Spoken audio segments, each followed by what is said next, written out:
Chapter 1, Getting and Keeping IT Top Management's Attention. In my humble opinion, one of the key contributors to why so many IT projects fail is because of simple neglect. I guess the best analogy is if you were starting to drive down a highway road.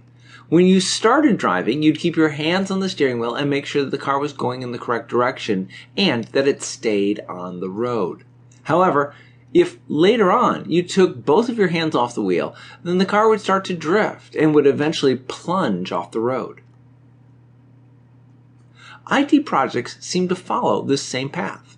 When they're kicked off, everyone, including senior IT management, seems to have their hands on the steering wheel. However, as the days, weeks, and months go on, it sure seems like nobody is holding onto the wheel anymore, and the project tends to start to drift. All too often, more people are then thrown at the project, or worse yet, the schedule is reduced, which causes the project to speed up. This just makes the eventual crash all that much more spectacular. So none of this discussion is news to us IT folks. We've seen it over and over again. What we need to find is a way to stop this from happening. Jesper Simonsen is a European professor who has spent some time studying this problem. He's come up with some suggestions as to how we can go about fixing it. Simonsen believes that the key to getting senior IT management involved in a project is to use participatory design so that they feel that they have contributed to the solution. The specific technique that he believes can be used to make this happen is called problem mapping. Too many IT staffers solve problems by sitting in their cubes and dreaming up new ways to deal with old problems.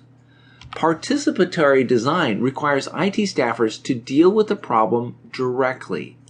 They share their views on the problem and then they offer their suggestions as to how IT can be used to solve the problem.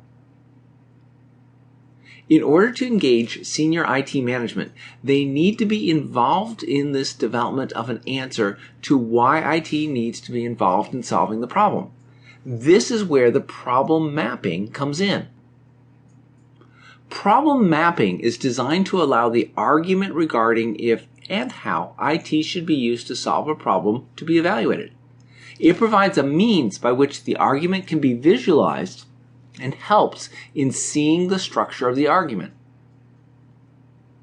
When you use problem mapping, you create a table that has 4 columns with the following headers: problem/need, causes, consequences, solutions.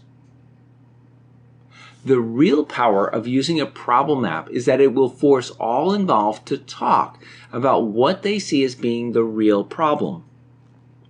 The link between what they're proposing as a solution and the original problem is very clearly shown.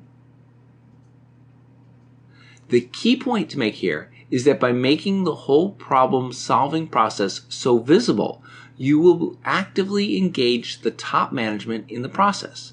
They will be given an opportunity to sit back and challenge, make changes to, and review the solution that's being created before their very eyes. Once you've achieved this level of participation at the start of the project, the senior IT management will remain involved during the entire project because they will better understand what's being done and they will feel as though they have contributed to the solution.